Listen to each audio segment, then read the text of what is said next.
ఎంత దారుణంగా మనకి అలా క్రైమ్ రేట్ పెరిగిందన్న విషయం చూస్తుంటే నిజంగా ఎట్లుండే నా తెలంగాణ, ఎట్లయిపోయింది నా తెలంగాణ అని బాధ అవుతుంది. ఎందుకంటే తెలంగాణలో ఆడపిల్లలు బాగుండాలి, సుభిక్షంగా ఉండాలని కేసీఆర్ గారు అనేకమైన కార్యక్రమాలు తీసుకున్నారు. ఇవాళ కార్యక్రమాలకు అన్నిటికీ తూట్లు పొడిచి కనీస భద్రత ఆడపిల్లలకు లేకుండా ఈ సీఎం చేయడం అన్నది నిజంగా దారుణం. మేము సీఎం రేవంత్ రెడ్డి గారిని ప్రశ్నిస్తూ ఉన్నాం, ఆడపిల్లల భద్రత విషయంలో మీరు ప్రత్యేక సమీక్ష పెట్టండి. ఇది వాస్తవమైన మొన్న మీ డీజీపీ గారు ఇచ్చినటువంటి లెక్కలే మేము చెప్తా ఉన్నాం. డీజీపీ గారు ఏం చెప్పారు? ఈ రాష్ట్రంలో 9.87% కేసులు పెరిగినాయి. మొత్తం ఈ ఏడాదిలో 2,34,158 కేసులు నమోదైనాయి. అందులో దాదాపుగా 3,000 అంటే 2,945 అత్యాచారాల కేసులు, అట్లనే మొత్తం మహిళలపై దాడులు, వేధింపులు ఇవన్నీ కలుపుకుంటే 19,922 కేసులు అయినాయి మహిళల మీద. అంటే ఎంత భయంకరమైన పరిస్థితి ఉందో ఒక్కసారి మనం ఆలోచించుకోవాలి. ఇలా లేనిది లేదు, అత్యంత దారుణంగా ఉన్నటువంటి పరిస్థితి. ఇంకా ఘోరం ఏంటంటే ఆనాడు మనం కేసులు అయితే వాళ్ళకి శిక్ష పడేలాగా చూసేది. ఇవాళ శిక్ష రేటు కూడా, కన్విక్షన్ రేట్ కూడా చాలా తగ్గిపోయినటువంటి పరిస్థితి. ఒక పక్క నేరాలు పెరిగినాయి, ఇంకొక పక్క కన్విక్షన్ రేట్ తగ్గిపోయింది. మరి ఈ విషయాన్ని గౌరవ ముఖ్యమంత్రి గారు చాలా సీరియస్గా తీసుకొని మహిళా భద్రత విషయంలో ఈ రాష్ట్రంలో తప్పకుండా సమీక్ష జరపాలని చెప్పి మేము డిమాండ్ చేస్తూ ఉన్నాం. మనం టీఆర్ఎస్ పార్టీ అధికారంలో ఉన్నప్పుడు గత ఏడాది 39,371 మందికి శిక్షలు పడేలాగా చేస్తే ఈసారి 28,000 మందికి మాత్రమే శిక్ష పడ్డది.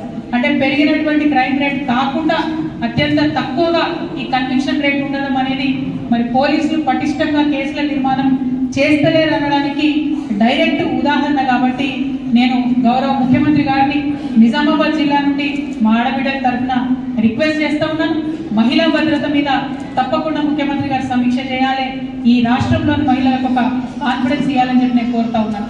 అదేవిధంగా మరి వాళ్ళ నాయకుడు రాహుల్ గాంధీ గారు రాజ్యాంగము, ప్రజాస్వామ్యం అని చెప్పి పొద్దున్న లేస్తే ఒక కాన్స్టిట్యూషన్ కాపీ పట్టుకొని తిరుగుతూ ఉంటాడు ఆయన. కానీ ఇక్కడ ఈ ముఖ్యమంత్రి గారు మరి అదే రాజ్యాంగానికి, అదే ప్రజాస్వామ్యానికి తూట్లు పొడిచే విధంగా వ్యవహరిస్తున్నటువంటి తీరుని రాహుల్ గాంధీ గారు గమనించాలి.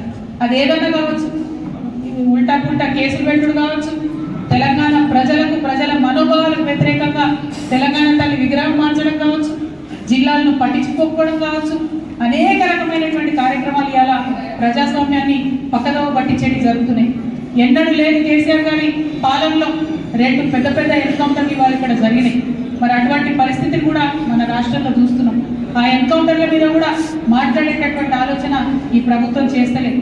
మన రాష్ట్రంలో తుపాకీ మోతలు ఉండొద్దు అనేటటువంటి విధంగా పరిపాలన చేసినటువంటి వ్యక్తి కేసీఆర్ గారు.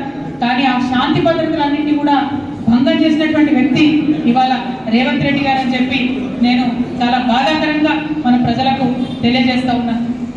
మరి ఇవాళ ఇక్కడ మన జిల్లా నుంచే బాల్కొండలో ఇదివరకు పోటీ చేసినటువంటి అభ్యర్థి అనిల్ గారు మన ఇసుక దానికి చైర్మన్ అయ్యారు టీఎస్ఎండిసికి.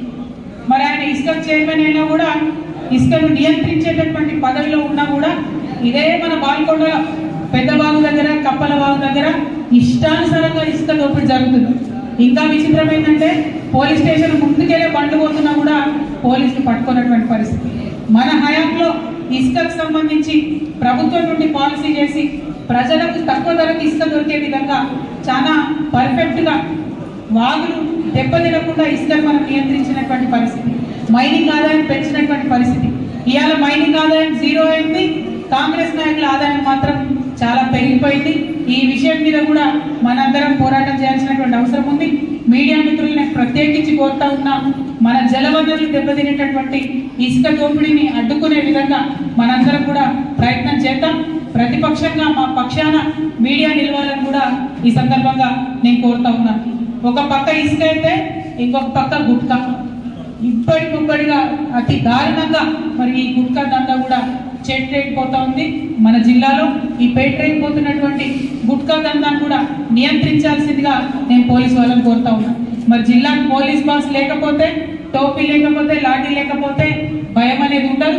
ఇప్పటికన్నా త్వరితగతిన మా జిల్లాకి పోలీస్ కమిషనర్ని మరి తీసుకొని రావాలని చెప్పి అధికారంలో ఉన్నటువంటి పెద్ద నాయకులు ఉన్న జిల్లా కాబట్టి మహేష్ కుమార్ గౌడ్ గారిని, సుదర్శన్ రెడ్డి గారిని, షబ్బీర్ అలీ గారిని నేను ప్రత్యేకంగా కోరుతా ఉన్నాను. అదేవిధంగా మీకు తెలుసు మన రైతులకు సంబంధించి రుణమాఫీ చేసినాం 100% రుణమాఫీ చేసినామని కాంగ్రెస్ వాళ్ళు చెప్తా ఉన్నారు. నేను ఇవాళ ఒక లెక్క చెప్పదలుచుకున్న, దయచేసి మీడియా మిత్రులు నోట్ చేసుకోవాలి. టీఆర్ఎస్ పార్టీ గతంలో ఉమ్మడి జిల్లా కామారెడ్డి, నిజామాబాద్ కలిపి 3,79,000 మందికి రుణమాఫీ చేసినాం. ఇలా కాంగ్రెస్ ప్రభుత్వం కేవలం 2 లక్షల మందికి రుణమాఫీ చేసి రుణమాఫీ మొత్తం చేసినామని చెప్తున్నటువంటి పరిస్థితి. నిజామాబాద్ జిల్లాలో ఇంకా 1,02,000 మందికి రుణమాఫీ కాలేదు. కామారెడ్డి జిల్లాలో ఇంకా 75,000 మందికి రుణమాఫీ కాలేదు. కాబట్టి ఖచ్చితంగా ఈ రుణమాఫీని తొందరగా ప్రభుత్వం పూర్తి చేయాలని కూడా మేము డిమాండ్ చేస్తూ ఉన్నాం. అట్లానే తెలంగాణ యూనివర్సిటీకి వైస్ ఛాన్సలర్ వేసారు, కానీ ఈ సంవత్సర కాలంలో ఒక్క రూపాయి కూడా తెలంగాణ యూనివర్సిటీకి ఇవ్వలేదు. కాబట్టి తెలంగాణ యూనివర్సిటీకి తక్షణమే నిధులు రిలీజ్ చేయాలి. అక్కడ ఉద్యోగులు లేనటువంటి పరిస్థితి ఉన్నది, బోధించేటటువంటి సిబ్బంది లేనటువంటి పరిస్థితి ఉన్నది. కాబట్టి అడ్మిషన్స్ కూడా డ్రాప్ అయినాయి తెలంగాణ యూనివర్సిటీలో. కాబట్టి దీని మీద తక్షణమే ప్రభుత్వ పెద్దలు దృష్టి పెట్టాలని కూడా మేము తెలియజేస్తా ఉన్నాం. అదేవిధంగా నిజాం షుగర్ ఫ్యాక్టరీ సెప్టెంబర్ 17వ తారీఖు లోపల నేను తీర్పిస్తా దీన్ని అని చెప్పి కలెక్టరేట్కి వచ్చి మరి గౌరవ ముఖ్యమంత్రి గారు మనకు ఎంపీ ఎన్నికల సందర్భంలో మాట ఇవ్వడం జరిగింది.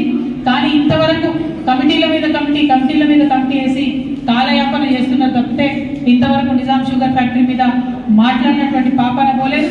నిన్న కూడా అక్కడ పబ్లిక్ హియరింగ్ జరిగేది ఉంటే మరి ఎందుకోసం మళ్ళీ వాయిదా వేసుకున్నారో తెలియదు. కాబట్టి మరి రైతుల పక్షాన్ని ఆలోచన చేసి మీరు ఇచ్చినటువంటి వాగ్దానాన్ని నిలబెట్టుకోవాలని ప్రభుత్వాన్ని నేను